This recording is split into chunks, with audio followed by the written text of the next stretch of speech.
कि ऐसे हमारा के सुलभा भैया परेशान करता, चाहे हमारा ले कबो तू पर्सनल नोट पे चीज के बोले के भैया, चाहे आके कबो सामने से मिल के भैया तोरा चैनलवा तो उचैतन रहनु तो ये नु के करते तू दुबई से मार दी तुमसे स्ट्राइक, तो तू का कर ले तो दुबई को केस करते ना,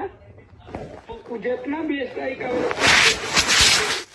नेपाल तक लेके बांग्लादेश तक स्ट्राइकर बनता। अगर हम क्या झूठ बोले तो हमारी बिंदवास की बस उनका से ज्यादा हम क्यों अपना जीवन में बना बनता। ताशा एगो चीज बताई हमरा के बोल, एक बार बात सुनी भैया। आईडी अभी तक बंद ना भइल तो यूट्यूब हम अपना जीवन में एक आदमी पे जानत रही कि संजय के आईडी बंद भइल, हम वो दिन चंडीगढ़ में नहीं हमरा लगा कि संजय के आईडी बंद करा दे,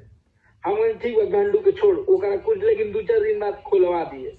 इतना हम बात जानत रही थे। लेकिन 2-4 दिन बाद वो चालू हो गए, चाहे वो करा जो भी हो गए एवरीथिंग। लेकिन तोरा को जब चीज आई ना, हमारे 2 चीज आई ना,